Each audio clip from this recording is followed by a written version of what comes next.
This isn't just about jobs and getting a young person a job. This is about healing the communities that we live in. Because if the communities don't heal, then that trauma that Dre and others have spoken about just keeps going on and on and on. And we will be, it's like trying to take a bucket to the ocean. You just doesn't even matter.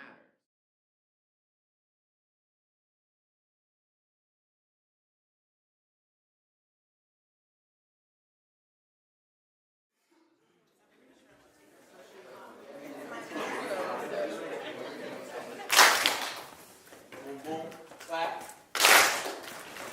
One more time. One heartbeat. One heartbeat. Hold it. Hold it. Breathe. Relax. Feel the love. Thank you, Brother P. Love him. We need to reach out to the youth where they are. And there was a truckload of Crips and Bloods who were sitting together in peace that pulled up behind the elders. And this is what happened.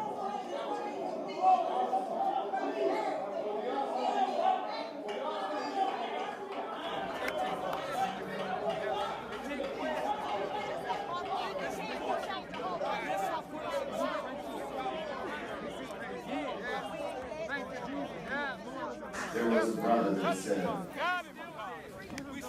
we need some answers, yo. We need some answers.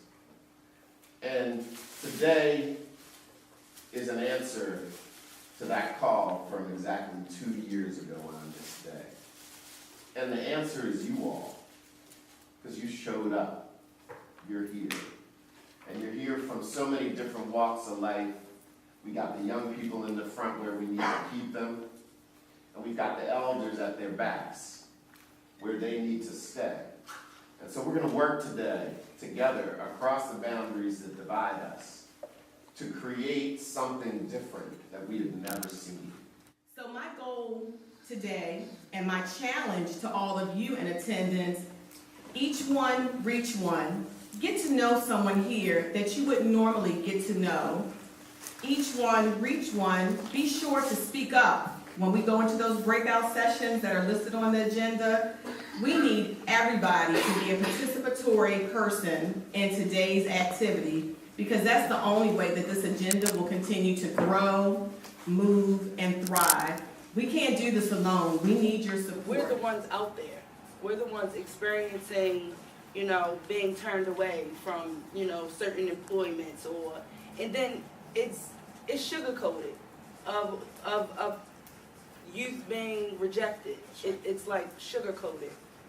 So The reality, yeah, that real experience. we bring the reality to the situation. The key, even nutrition dovetails into this, is like a trauma-informed culture. And so we're on the precipice of it. Like the Office of Youth Violence Prevention is pushing some stuff to be more youth collaboratives, and stuff. But like, there's still a lack of access to necessary training to, in the very least, unpack what it's like to be traumatized and then re-traumatized over and over and over again. Like our young people don't. It's a point of weakness to admit to it, and then their service providers are so insulated that they don't care either. I have licensees with different other corporations, and just funny enough, just yesterday having a conversation about, hey, we'll pay them a little bit more so they can take a cab to work. Well, you know what? We tried that. We increased wages. We gave them bus fares, cab fares, everything. We still lose them. Why? Because there's something else going on at home that we are not close enough to.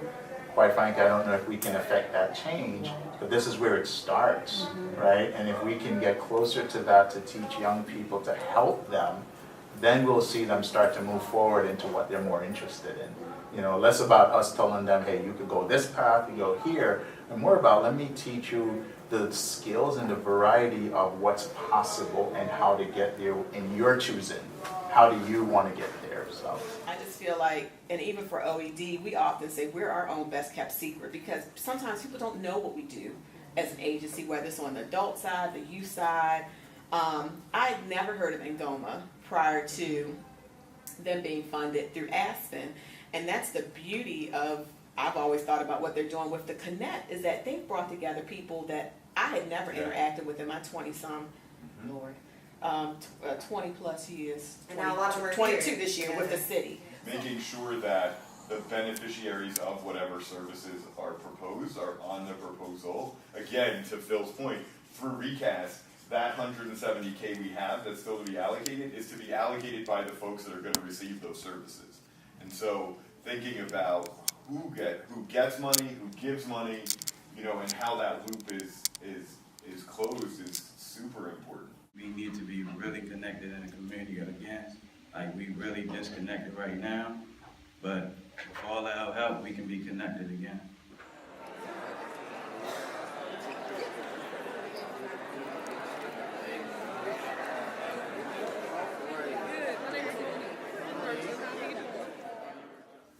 Everyone has a story.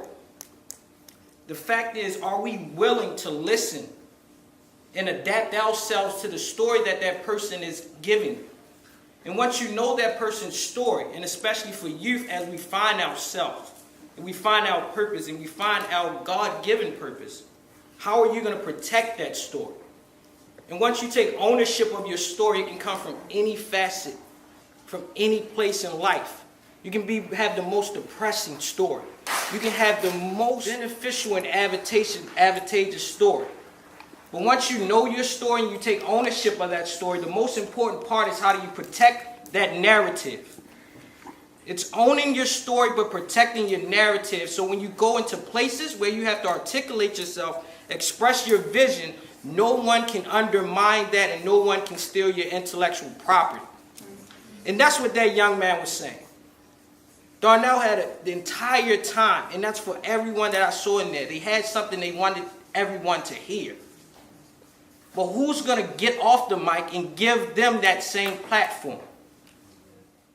So do that, and I ask you all that. You all are making a step. You are doing great things because you're here. You could have been anywhere, but you're here.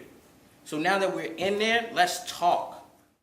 When you're not feeling accepted in life, you choose to go inside your comfort zone, and somebody might tell you about a great opportunity that could prepare you in your life, and you take that feeling of rejection that you dealt with in your life to not pursue greater opportunities for yourself.